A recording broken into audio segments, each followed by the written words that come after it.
Good morning, everyone, and welcome back to Coffee and Headlines, our morning get together live here on Facebook, where we explore headlines from our city, from our state, from our country. We explore comments, ideas, and suggestions that we all share with one another to improve our life here in Puerto Vallarta as a community of Puerto Vallarta English-speaking locals. Not a bad deal for a rainy morning. Today is Tuesday, September 14th, and it rained all night. Apparently, I went to bed last night. Well, first of all, I should backtrack a little bit. I announced that I would go out for tacos, and I should know better than to announce that I'm going to go for tacos, because whenever I make an announcement like that, something happens. I was getting ready to go out for tacos yesterday afternoon, and it started pouring. And it never stopped raining until this morning, and it is still drizzling. So no tacos, but I have something even better than Taco Tuesday for today. I think you are going to enjoy something that I just discovered, and it is humid. I'm schwitzing, and it's not even 11 o'clock in the morning. But enough about me. I am so very happy to see you all, and if there is a chance that you might be new to these broadcasts, let us know. Let us know that you're new. And you can do that by writing the word new in your comment. And that way we will know to say welcome, which we love to do. And if you have something particularly important that you want to bring up during the broadcast, it helps a great deal if you add the letter Q at the beginning of your comment. Otherwise, we will be inclined to think that you're just talking amongst yourselves, which is perfectly fine too. Today we have news about the state of emergency. We have news about vaccines. We have news about Mexican Independence Day.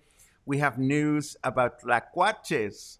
And I bet some of you don't even know what a tlacuache is, but that's why we come here. That's why we get together to learn about all kinds of chingaderas that we don't even know have funky names like a tlacuache. So there you go. I see questions with a Q already. Gina, my goodness, this is great. But we're going to wait. As always, we're going to go through all our news. We're going to go through our weather, and then we'll enter our chit-chat section, and we'll take a look at some of these wonderful comments that I'm already seeing scrolling by here. So let us just move forward with what we have in store for us today.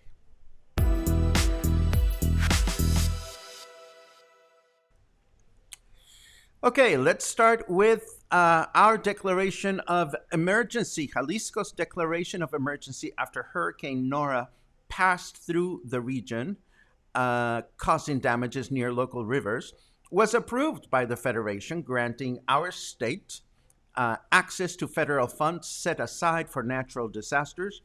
Governor Enrique Alfaro submitted a declaration for 18 municipalities, and 7 municipalities were approved, including Puerto Vallarta. Now, what does that mean specifically? Well, we are going to start getting funding for things that got damaged. Among the funding, or among the things that are going to start to happen, the federal Secretary of Wellbeing steps in as of today to conduct a census of the damages in order to identify specific citizens that were affected by river overflows. That is correct. The nice folks of the Secretary of Wellbeing go knocking on people's doors one by one to make sure they have a tally of everything that was damaged in each home. And that way, they'll have a better, clear idea of how to proceed and where to distribute the support that is going to be offered. The census will take place in Puerto Vallarta, Cabo Corrientes, Cihuatlan, and Talpa de Allende, which are 4 of the 7 municipalities that were declared as being in a state of emergency. This is good news because help is coming our way. In related news, of the 158 vendors at the Quale market that were affected by Hurricane Nora, 59 of them selling clothes and artisanal items will be relocated to Hidalgo Park. It is worth mentioning that not all vendors accepted the option to relocate, and some of them chose to simply wait for the damages to the market to be repaired so that they can continue doing what they do.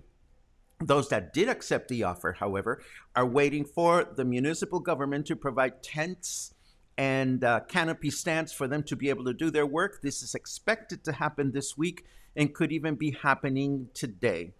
In case you're thinking that Parque Hidalgo is going to be a hullabaloo of arts and crafts and things like that, and a lot of food, the article did mention that no food vendors will be relocated to Parque Hidalgo at this time. And again, this is just a temporary measure. We've been told that it'll take a couple of weeks for the market to be repaired. It could be a little longer, it could be a little less time, but this is just a temporary measure. Moving right along, Health Undersecretary Hugo Lopez-Gatell has announced that approximately 1 million children and teenagers in Mexico that live with high-risk factors will receive the COVID vaccine. This after a number of families started creating legal action against the government because some of their children suffered from conditions that made them more prone to have a bad case of COVID. And the government finally relented and realized, well, let's tally up all these children that could benefit from the vaccine. And apparently, this is now happening. I know that vaccines for minors is a loaded topic, but this is what is happening in Mexico. Now it's time to talk about Mexican Independence Day, because tomorrow is Mexican Independence Eve. And we want to take a look at what is going on throughout the country, what is going on in Puerto Vallarta. And finally, we want to take a look at what we are doing, or we can be doing, or should be doing for Mexican independence. Mexican independence celebration is not that similar to, say, 4th of July in the United States. So you may be under the wrong impression of certain things that you're expected to do.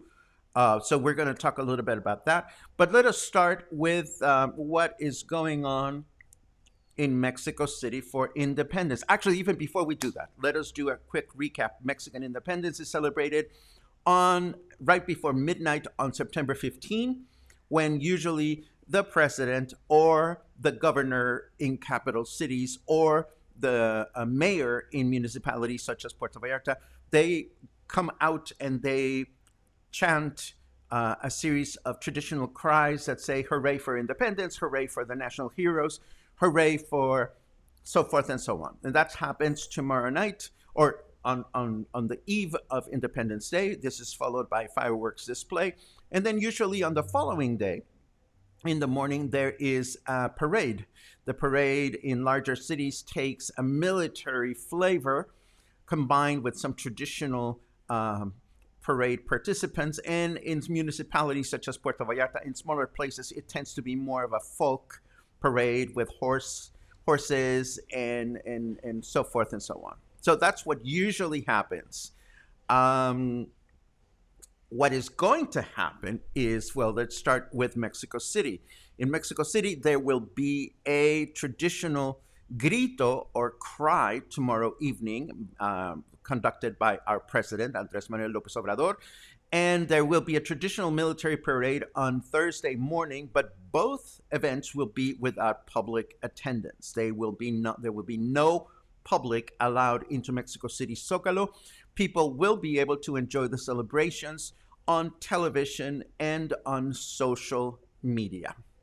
Now, in Puerto Vallarta and the rest of the state, as well as in several states throughout Mexico, there will be no public celebration of Mexican independence locally.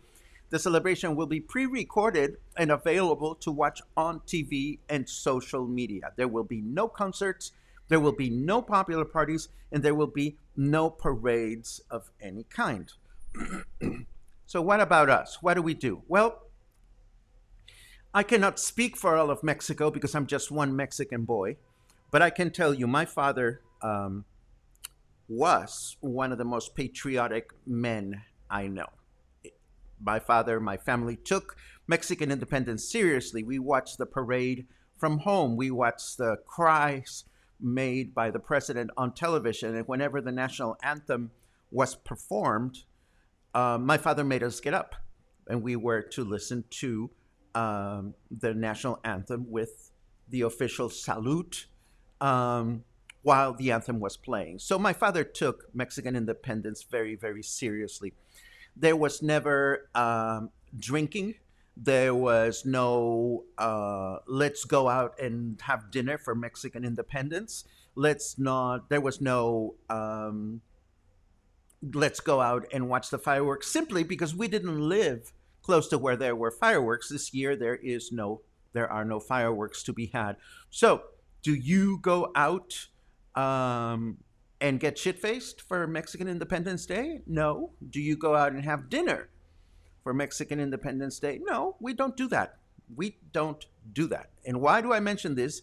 Well, because there are restaurants out there, there are bars out there that are promoting special events. And of course, that's what they have to do to take care of themselves. And we hold nothing against anyone that is going to lure you into special Independence Day celebrations. But keep in mind, number one, most of the things that you are going to be offered by these places, you can have access to every day of the year.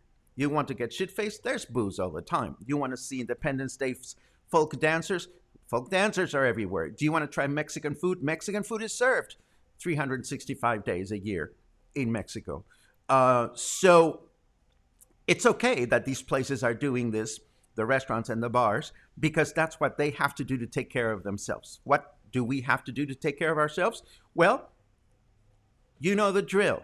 If you choose to go somewhere for Mexican Independence Day, it's not like we are keeping a tab on you and whether we are keeping inventory of whether you're being very Mexican or not very Mexican by going or not going. Again, this is not Canada Day. This is not American Independence Day. This is not anything other than Mexican Independence Day. So if you go out with the knowledge that if you get to a place and the place is not a place where you're going to be comfortable, just turn around and come back home.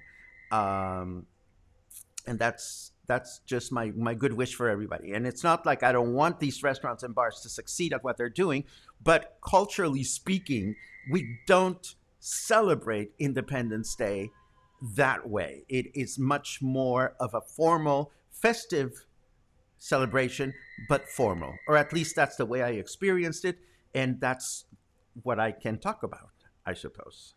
All that said, who wants to be out in the rain anyway? So let's take a look at the forecast just to see what's coming up for today, tomorrow, and the following day.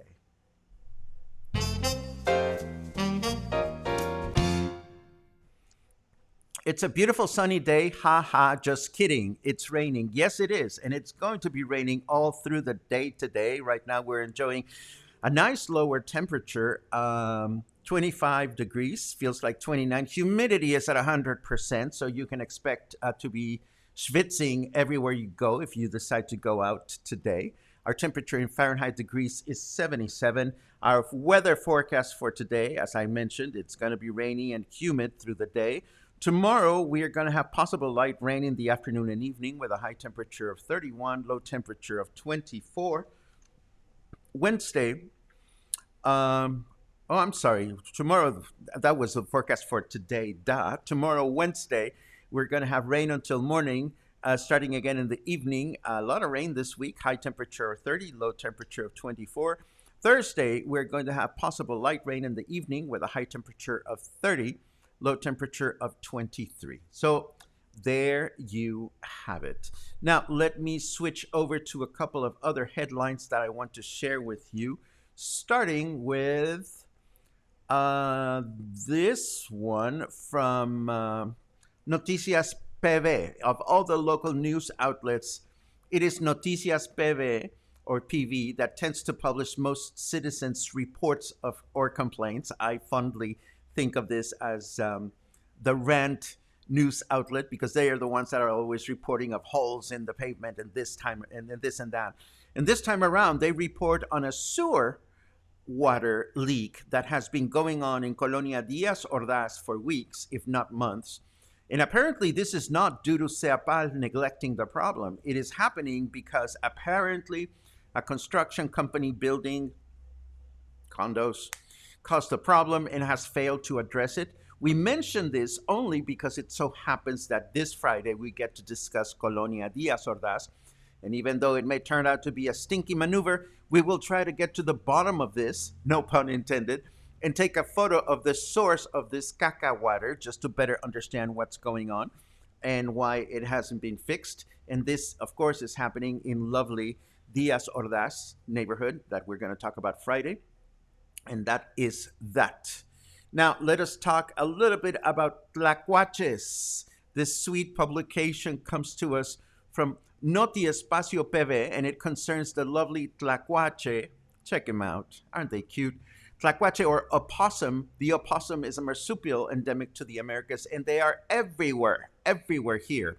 Opossums will growl, they will hiss, they will open their mouths showing their teeth to ward off predators and humans, but they will very rarely attack or bite. In fact, when confronted by a human, they are more likely to play dead to avoid confrontation than anything else.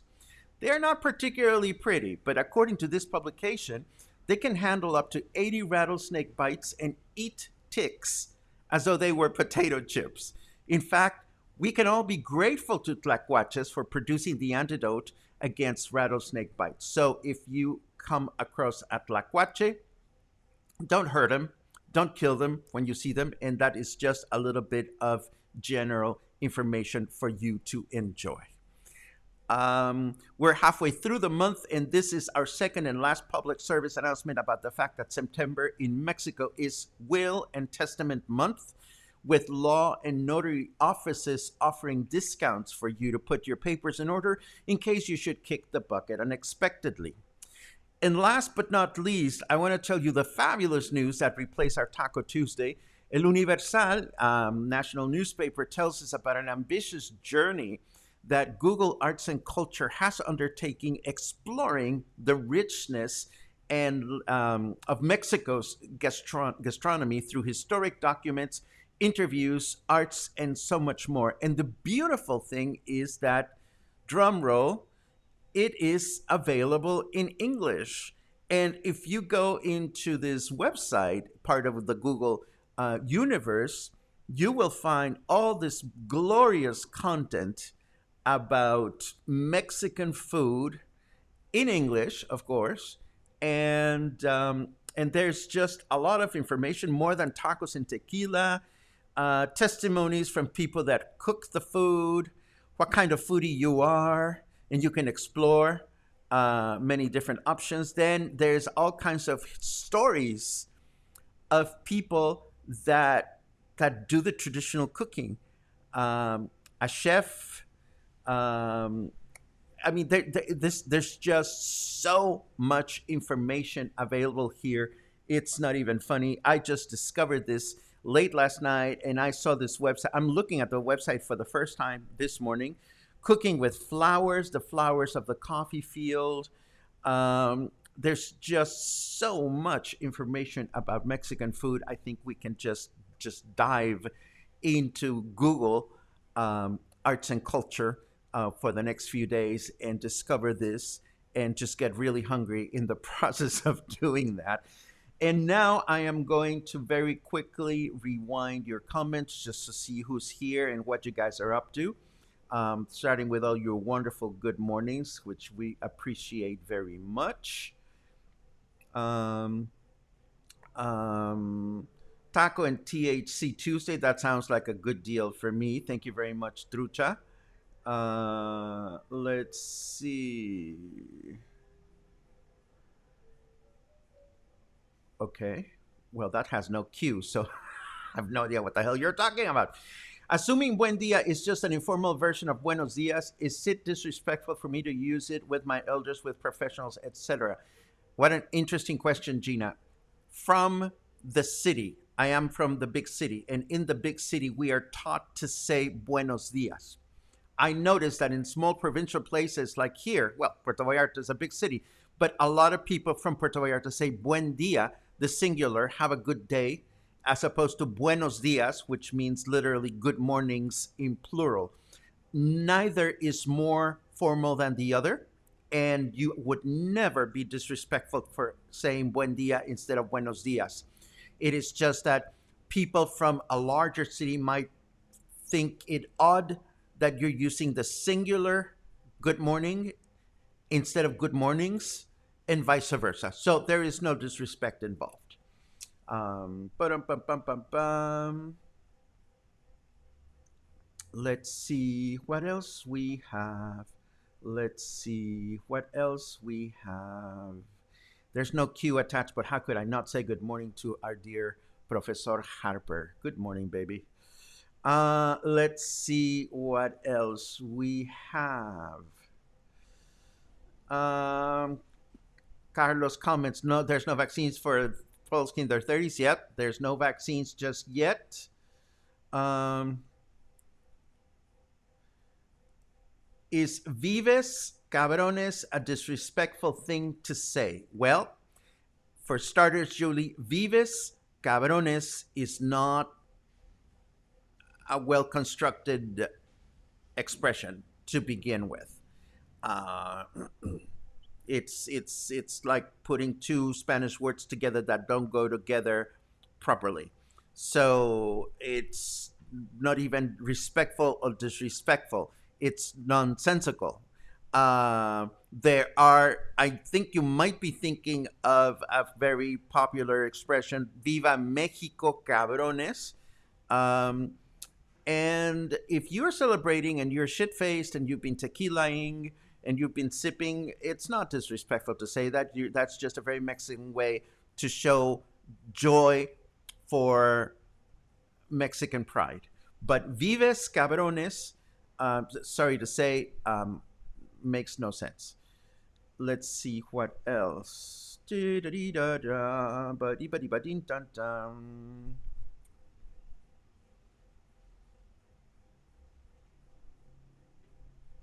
Julie insists, vives cabrones. Never heard of it. Let's see what else. Let's see what else.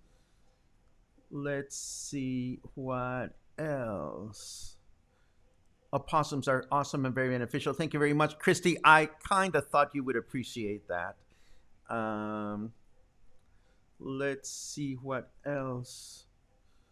There's another cue. Veronica went walking by the street yesterday with all the water problems. What a mess. Yes, and all friends that I have that have actually gone to look up close and personal to the area that that was mostly affected. Yes, it's not pretty looking, but the good news is that help is on the way. And this is always a good thing. Are they dormant in the summer months? I have never seen one in my 17 visits. I don't know that they're dormant or not. They're certainly not going to be around in very populated areas, because they're forest creatures. So you'd have to live near where there's a lot of trees or vegetation. So maybe that's why you haven't seen them up close. I have seen them. I have seen them. Christy adds, thank you very much for that. They are nocturnal and very shy, so not a surprise. Yes, this is true. Nice contribution. Thank you very much, Julie. My best friend has a baby opossum in his house this morning in Las Gaviotas. He's trying to find a rescue. He's not sure if it's old enough to survive on its own. It's cute. Oh. Uh, uh, Good advice from Heather. Caca water, rainy season, enough to take off your shoes at the door and wash not only our feet when returning home, but also our dog's paws. Absolutely. Let's see what else. I've also heard that just buenas, is that just slang? Um, I think it's slang. It's lazy slang. If somebody just said buenos or buenas, that's just lazy slang. Nothing wrong with it. But that is what it is. Um, Julie says, "Thank you for clarifying. Clearly, I've misinterpreted." Those are great words to play with, viva and cabrones, and we frequently talk about four-letter words here, and sooner or later we will take a detour from the chingonario, and we will address other kinds of colorful metaphors that you might be able to defend yourself or celebrate with as you go about Puerto Vallarta. And this brings us to the end of today's broadcast. I don't see any more important questions. And that means that it is time to go on with our lovely days. Today is Tuesday, as I mentioned before. Tomorrow we walk. Tomorrow we have a walking Wednesday adventure that I was fortunate enough to record on Saturday. All I have to do is to edit it, and I'll be doing that this afternoon. So look forward to a nice walk tomorrow. Look forward to our exploration of Colonia Diaz Ordaz, presently with caca water in at least one of its streets. And between now and then, just stay kind, stay happy, stay friendly, and don't kill the possums. They're beneficial. Have a great day.